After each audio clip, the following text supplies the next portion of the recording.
Exam যেমন আমার কলিগসরা আমরা সবাই বললাম আপনাকে 2010-এ স্টার্ট হয়েছিল, আজকে 15 বছর আমরা এটা কন্ডাক্ট করছি অ্যান্থে এক্সাম। এটাতে প্রায় ক্লাস 7 স্টাডিং থেকে ক্লাস 12 স্টাডিং এর বাচ্চা পার্টিসিপেট করে, আর ওদের 100% স্কলারশিপ পাওয়ার একমাত্র সুযোগ আছে অ্যান্থে এক্সামে বসা। বাকি আমাদের হয় স্কলারশিপ পরীক্ষা, কিন্তু 100% এর সুযোগ থাকে না।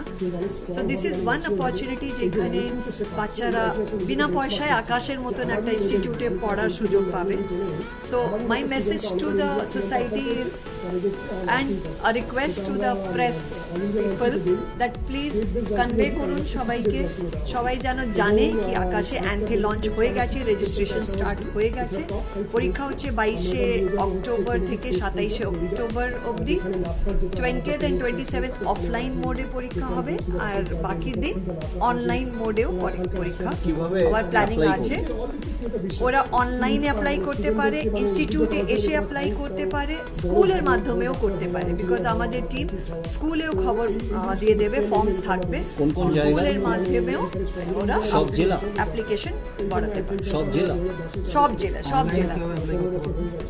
অনলাইনে আমাদের ওয়েবসাইট আছে anthe.akash.ac.in, ওইখানে গিয়ে ওরা যা যা ইনফরমেশন দরকার সেই ইনফরমেশনগুলো দিয়ে রেজিস্ট্রেশন করতে পারে।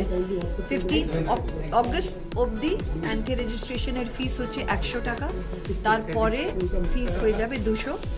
আর 13 তারিখ 13th October last day of registration আছে, 13th অক্টোবরের আগে যেন রেজিস্ট্রেশন হয়ে যায়। Good name Bina Agarwal, Chief Coordinator of Akash Centers at West Bengal and Patna. Thank you বলবেন। আমি প্রত্যেক স্টুডেন্ট এবং মেইনলি তাদের পেরেন্টসদের বলবো বাবা মায়েদের যে এই পরীক্ষাটা দেওয়ার প্রথম যেটা বেনিফিট হচ্ছে যে র্যাঙ্কিংটা আপনারা পাবেন, ন্যাশনাল র্যাঙ্কিং, স্টেট র্যাঙ্কিং এবং সিটি বেস র্যাঙ্কিং। আপনি দেখবেন আপনার বাচ্চা কোথায় দাঁড়িয়ে আছে, মানে বাকি ওদেরই বয়সী স্টুডেন্টদের অল ওভার ইন্ডিয়া লেভেলে এবং লোকাল লেভেলে। সেকেন্ড হচ্ছে ওরা খুব ভালো পারফর্ম করলে স্কলারশিপ পাবে, সব স্টুডেন্টই স্কলারশিপ পাবে। হ্যাঁ, স্কলারশিপের লেভেলটা কমতে থাকবে পারফরমেন্সের ওপরে। তো এই স্কলারশিপটা পেলে কী হবে, ফিউচারে যারা পড়তে আসবে আমাদের কাছে তাদের ফিসটা একদম নমিনাল হয়ে যাবে। তো প্রত্যন্ত গ্রামে মানে বিভিন্ন জায়গায় যাদের বা শহরেও যাদের ধরুন একটু মানে টাকা পয়সা করি যে প্রবলেমটার জন্য পড়াশোনাটা আটকে না যায়, কারণ প্রচুর ট্যালেন্টেড স্টুডেন্ট আছে, তাদের জন্য এই এক্সামটা খুব ইম্পর্টেন্ট। এবং এছাড়া এটা খুব ইন্সপিরেশন যে সায়েন্স পড়ো, ভবিষ্যতে ডাক্তার হওয়ার চেষ্টা করো, ইঞ্জিনিয়ার বা সায়েন্টিস্ট হওয়ার চেষ্টা করো।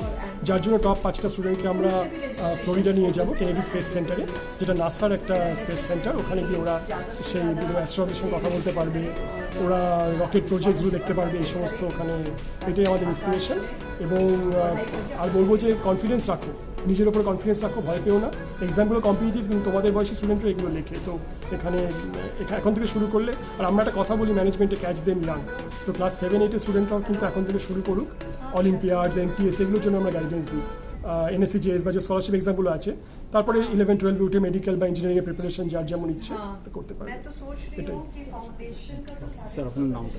আমার নাম দেবজ্যোতি মজুমদার, আমি dean of Akash institute for entire West Bengal and Patna reason.